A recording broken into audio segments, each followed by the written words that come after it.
Tema número 3. El plan de cuentas patrimoniales. Para dar inicio a este tema es importante tener claro que la ONCOP, la Oficina Nacional de Contabilidad Pública, es el órgano rector del sistema de contabilidad pública y utiliza el plan de cuentas patrimoniales para el registro oportuno y adecuado de las transacciones económicas y financieras en la contabilidad financiera o patrimonial.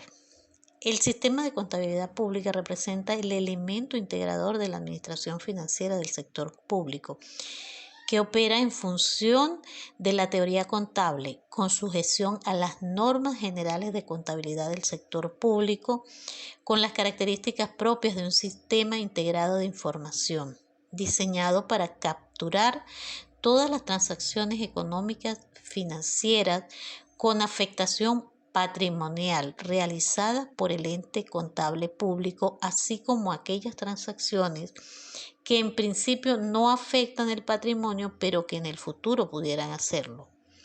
Por otro lado, la ONAPRE, la Oficina Nacional de Presupuesto, es el órgano rector del sistema presupuestario y utiliza el clasificador presupuestario de las cuentas de recursos y de las cuentas de egresos para la elaboración de la contabilidad presupuestaria.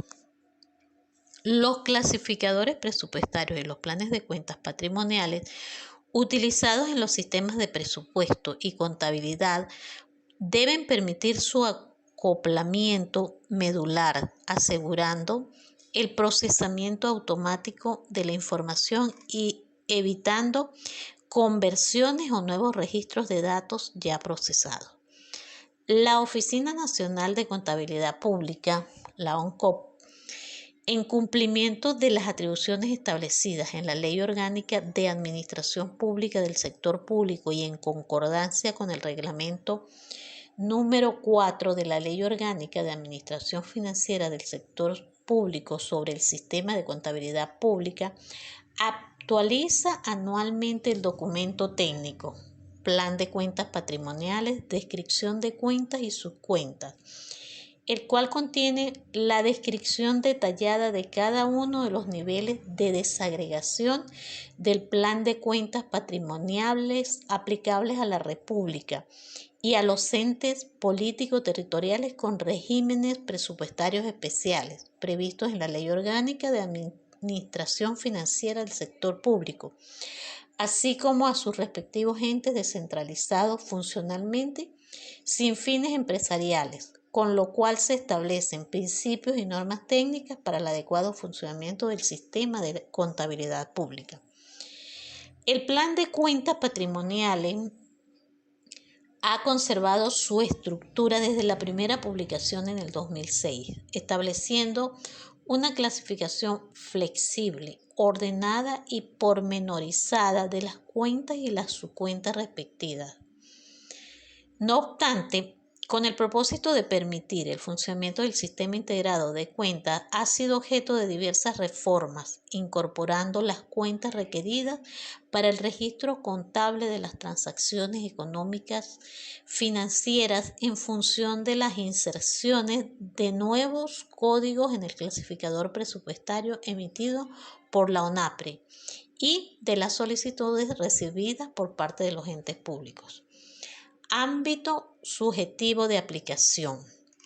Los lineamientos establecidos en el plan de cuentas patrimoniales serán aplicados a la República, a los entes políticos territoriales con regímenes presupuestarios especiales, así como sus respectivos entes descentralizados funcionalmente sin fines empresariales.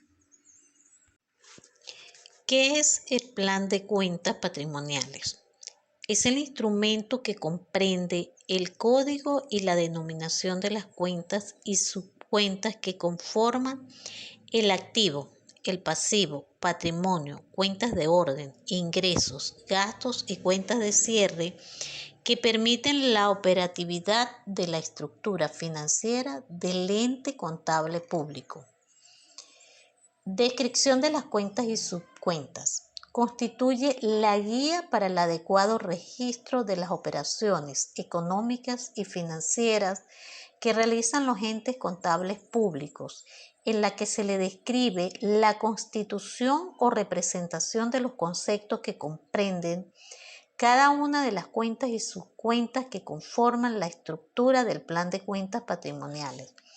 Su objetivo fundamental es garantizar que la entrada de información originada por la ejecución de las transacciones económicas financieras de recursos y egresos que realizan los entes contables públicos se hagan con la mayor uniformidad posible, atendiendo a los criterios específicos que se establecen.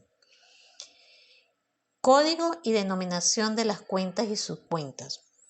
Constituye los elementos básicos para la identificación, valoración y registro de los hechos o transacciones económicos financieras que ejecutan los entes públicos. Los órganos de la República, los entes políticos territoriales con regímenes presupuestarios especiales, aunque no emiten estados financieros, deberán llevar registros auxiliares a los fines de proporcionar información consistente con la que refleje para la misma fecha cada una de las cuentas y subcuentas respectivas para permitir mayor eficiencia en la administración de cada rubro y efectividad en las actividades de control interno. Estructura del código numérico. El código numérico empleado en el plan de cuentas patrimoniales para identificar las cuentas y subcuentas consta de 9 dígitos y 6 posiciones o categorías que expresan los distintos niveles de desagregación que se utilizan para incorporar al sistema de contabilidad público el mayor universo de hechos o transacciones económicas o financieras indistintamente de su naturaleza. La estructura del código es la siguiente.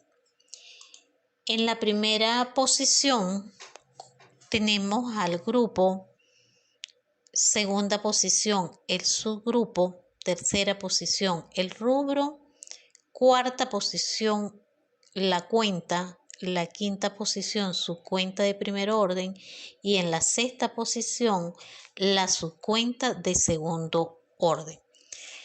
Conversemos acerca del grupo. El grupo constituye el mayor nivel de agregación de las cuentas de activo, pasivo, patrimonio, cuentas de orden, ingresos, gastos y cuentas de cierre y representa el primer dígito del código como se expresa en el cuadro anexo. En este cuadro podemos observar al activo identificado con el número 1, el pasivo con el número 2, el número 3 identifica el patrimonio, el número 4 las cuentas de orden, el 5 para los ingresos, el 6 para los gastos y el número 7 para las cuentas de cierre. Subgrupo. Representa el primer nivel de desagregación del grupo y se identifica en el código con la incorporación de un dígito en su estructura, tal como se muestra en la figura anexa. Entonces tenemos identificado con el 1.1 el subgrupo del activo corriente, con el 1.2 el activo no corriente. Para el subgrupo del pasivo se identifica con el 2.1 el pasivo corriente y 2.2 para el pasivo no corriente. Para el subgrupo del patrimonio, el 3.1 la hacienda pública y el 3.2 el patrimonio institucional. Para las cuentas de orden, el 4.1 para las cuentas de orden deudoras y el 4.2 para las cuentas de orden acreedora. Para el subgrupo de los ingresos tenemos el 5.1 para los ingresos ordinarios y el 5.2 para los ingresos extraordinarios. Para el subgrupo de los gastos identificamos los gastos de consumo con el 6.1, el 6.2 rentas de propiedad, el 6.3 las transferencias, el 6.4 las pérdidas y gastos diversos, el 6.5 los gastos de defensa y seguridad del Estado y asignaciones no distribuidas y el 7.1 para las cuentas de cierre del ejercicio. El rubro constituye el segundo nivel de desagregación del grupo de cuentas y representa la tercera posición del código. Los rubros de cuentas se indican a continuación en la lámina anexa. En esta categoría de los rubros es importante resaltar específicamente dos cuentas, las cuales se diferencian con la contabilidad empresarial. La cuenta de depreciación y amortización acumulada con el código 2.2.5 en la contabilidad pública están ubicadas en el rubro del pasivo y en la contabilidad empresarial se encuentran en el activo con saldo acreedor. La cuenta del impuesto al valor agregado en la contabilidad pública se localiza en el rubro de gastos, específicamente en el código 6.1.3, servicios no personales, mientras que en la contabilidad empresarial es un crédito fiscal de la cuenta del activo. La cuenta está ubicada en la cuarta posición, agrega 2 dígitos al código y constituye el aspecto medular de la contabilidad, mediante la cual se realiza el registro de los hechos o transacciones económico-financieras que afectan al ente contable. Las subcuentas. La subcuenta de primer orden representa el primer nivel de especificidad de la cuenta y la quinta posición del código, al cual le agrega 2 dígitos. La subcuenta de segundo orden constituye el segundo nivel de desagregación de la cuenta y ocupa la sexta posición del código, al cual se le agregan 2 dígitos. Esta subcuenta permite el registro contable al máximo nivel de detalle de los hechos o transacciones económicas y financieras del ente contable público. En la tabla anexa se presenta en forma gráfica y resumida la operatividad del plan de cuentas patrimoniales. En la primera fila se encuentra la estructura del código numérico representado por el grupo, subgrupo, el rubro, la cuenta, su cuenta de primer orden y su cuenta de segundo orden. En la segunda fila está el grupo del activo representado por el código número 1. En la tercera fila se encuentra el subgrupo constituido por el activo corriente y el código 1.1. En la cuarta fila visualizamos el rubro que muestra el activo disponible y el código 1.1.1. En la quinta fila se observa la cuenta representada por la caja y bancos y el código 1.1.1.01. En la sexta fila está la subcuenta de primer orden que identifica la caja con el código 1.1.1.01.01. En la séptima fila está la otra subcuenta de primer orden que muestra el banco con el código 1.1.1.02. En la octava fila se observa la subcuenta de segundo orden mostrando el banco público con el código 1.1.1010201. Y en la novena fila la subcuenta de segundo orden del banco privado con el código 1.1.1.01.02.02. Noten cómo el plan de cuentas patrimonial suma de abajo hacia arriba hasta agregar el total en la fila tercera del activo disponible. En el lado izquierdo se encuentra la figura del plan de cuenta patrimonial. Los procedimientos administrativos financieros que originan los recursos, vale decir, ingresos y fuentes de financiamiento, y los egresos, gastos y aplicaciones financieros, tienen momentos significativos que se deben registrar a los fines del control y toma de decisiones. A las etapas o momentos que se seleccionan para el registro contable de tales recursos y egresos se les denomina momentos contables. En materia de recursos, los momentos seleccionados para su registro contable son el devengado y el recaudado. Por otra parte, los momentos de registro contable de los egresos son el causado y el pagado. Los datos de las partidas y ramos presupuestarios y las cuentas patrimoniales se interrelacionan en el momento en el cual se registra el causado o devengado, según corresponda. En el mismo se registran las transacciones en la contabilidad patrimonial y al incluirlo en el sistema presupuestario se constituye en el nexo de integración de ambos sistemas. Antes de ese momento, la información es de tipo presupuestaria y a partir de allí tiene incidencia en la situación patrimonial de la institución. Las partidas de tipo presupuestario son de ejecución del presupuesto público de recursos y egresos y la Ley Especial de Endeudamiento Público. Por ejemplo, los recursos de la recaudación de los impuestos o los desembolsos de los sueldos y salarios de los funcionarios públicos previstos en el presupuesto. Las transacciones económicas financieras de tipo u origen no presupuestario no están relacionadas directamente con la ejecución presupuestaria. Entre algunas de ellas podemos mencionar la constitución y colocación de los fondos de avance, los anticipos, las donaciones recibidas en dinero o en especies, la desincorporación de bienes públicos, ajustes o regularizaciones de los saldos en cuentas patrimoniales, las notas de débito o de crédito recibidas del cierre de las cuentas patrimoniales de ingresos y gastos al término del ejercicio y la determinación de resultados.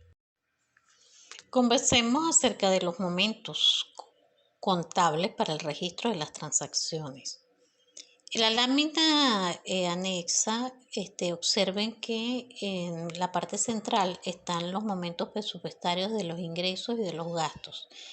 Y en los laterales, en el lateral derecho, se encuentra el momento de los ingresos y en el lateral izquierdo el momento de los gastos. Esto para visualizar la vinculación que existe entre el momento presupuestario y los momentos contables. Conversemos entonces acerca de esos momentos contables de los ingresos. El devengado. El devengado corresponde al exigible del derecho, es decir, se adquiere el derecho a percibir una determinada cantidad de recursos. Por ejemplo, en materia fiscal, cuando una entidad realiza una venta y cobra el IVA. El segundo momento es el recaudado. Es cuando se extingue ese derecho. En el ejemplo que estamos citando, cuando el contribuyente cancela el impuesto en el banco. El momento contable de los gastos, tenemos el causado, es cuando se hace exigible el pago de una obligación, por ejemplo, la emisión de una orden de pago para la compra de un equipo. Y el pagado, cuando se extingue la obligación, es decir, cuando se realiza el desembolso de los fondos en banco. Bien, conversemos acerca de los momentos presupuestarios de los ingresos. El primer momento para efectos presupuestarios es la causación. En ese momento en el que nace el derecho de percibir el ingreso en razón de la venta de bienes y servicios o de disposiciones legales, tributos que establecen ese derecho. El segundo momento presupuestario de los ingresos es la liquidación. Es el momento en que se determina la cuantía de ese derecho, el cual se perfecciona mediante un acto administrativo. El tercer momento de los ingresos es la recaudación, en el cual se extingue ese derecho mediante la transferencia al acreedor de parte del patrimonio del deudor a objeto de eliminar la deuda, es decir, se extingue el derecho. Para efecto de los gastos tenemos el momento del precompromiso, es cuando se reserva el crédito presupuestario. El segundo momento del compromiso es la afectación preventiva del crédito presupuestario. El tercer momento, el causado, que es la disposición del bien en alguna sede administrativa. Y el cuarto momento, el pagado, que es el soporte de pago a terceros. Los momentos de registro deben estar definidos con precisión y deben ser aplicados uniformemente con todas las unidades administrativas, ya que conjuntamente con los planes de cuentas integrados condicionan en forma absoluta la posibilidad de integrar automáticamente la información financiera de todo el ámbito del ente contable y de obtener de la misma forma todas las salidas que se requieren al sistema en forma confiable y permanente.